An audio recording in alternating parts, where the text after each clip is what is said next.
Hi guys, I'm Amy Cassandra Martinez for Red Carpet Report in West Hollywood for Doris Bergman's 10th annual Oscar-style lounge and party.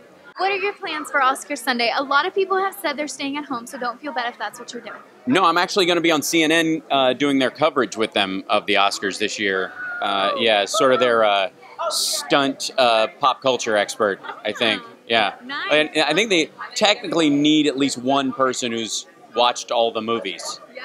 Be a good idea. I mean, and I'm glad you have. What are your favorites? You know, here's one of the running problems I have with the Oscars in general. I mean, I've loved Three Billboards. I loved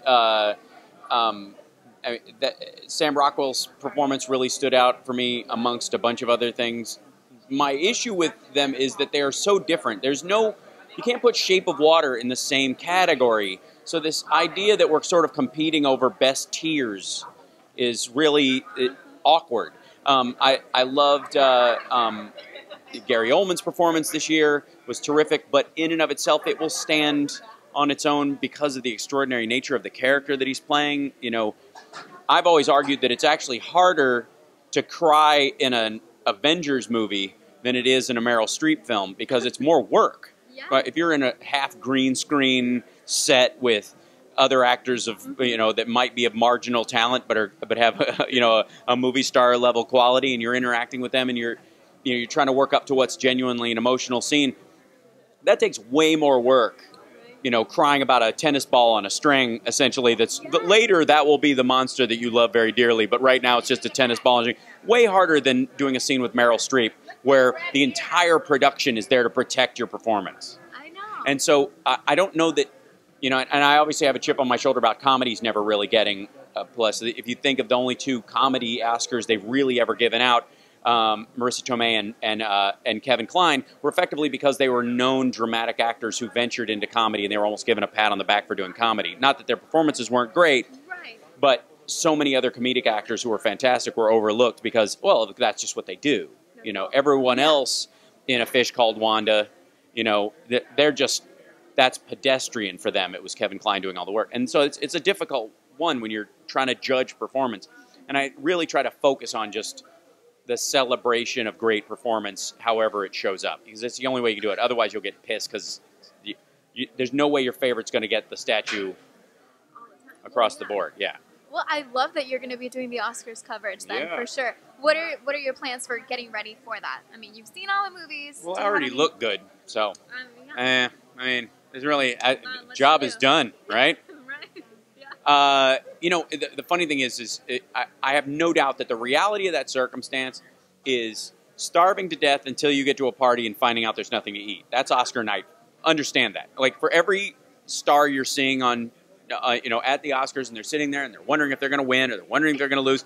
The truth is they're starving to death because they haven't eaten from before because they don't want to, burp during their acceptance speech or at the wrong time on camera. And then afterwards, they're going to go to these parties, and it's going to be finger food, and you're like, I don't eat dairy after 10 o'clock at night, or whatever their diet is. So you're just screwed. Like, the whole night it's like a marathon of weirdness. And watch the footage of everybody at parties. You'll see, like, occasionally stars that have 2 or 3 friends that they're really close with, but they barely ever see, so even the shorthand conversation is awkward. Yeah. Or you just see literally ultra-famous people who you would die to hang around with for half an hour, not being able to have a single conversation with anybody because of the environment they're in. They're surrounded by agents and other actors who don't really even know them that well, because when I'm shooting in, Toronto, they're shooting in Vancouver or China or Luxembourg or what have you. You don't see your own family for a year and a half, much less your friend actors you did a movie with 6 years ago. It's super weird. So the sort of antisocial nature of these people trying to, like, gin up I think the Oscars really are just thrown so that these actors can get together once a year and go, hey, remember we used to be friends? I remember you. So I have a lot more sympathy after being and seeing, these kind of award shows in the season every year, like how awkward it is on a human level for most of the people who are doing this.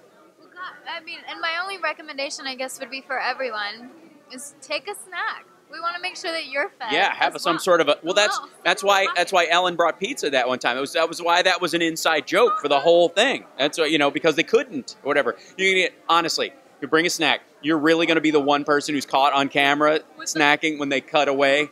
No, you're just going to sit there listening to your stomach growl. Well, hey, hopefully you'll get to be fed and you'll be good. Oh, I take care of myself. I've learned that's the thing about being a stand-up is that I'm not afraid of anything. I can get actors are so tortured because they can't. The whole world is like moral police. Who are you dating? Who are you supposed to be with? You're not supposed to be with her. You're supposed to be talking to him. Why are you having lunch with that person? Like all over the tabloids. A comedian, I could drag a dead donkey out of a burning brothel with coke dust on my nose, and people would go, "He's hilarious. That's ridiculous." You can get away with anything as a comic, but actors are like they're really kind of these gilded cage birds that we all just kind of poke every so often. So I have a lot more sympathy for them in this weird world that you get stuck in, you know, because I obviously I act as well, so I'm in the circle of it, but I have this kind of outsider's view of what it's like. So, well, yeah, I mean, we'll get to see that on Oscar Sunday.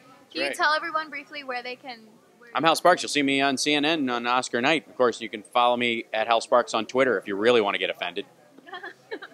Well, thank you so much. Yeah. Have fun. Thank you guys so much for watching. If you like this video, make sure to give it a thumbs up, subscribe, and in the comments down below, let us know your Oscar Sunday plans.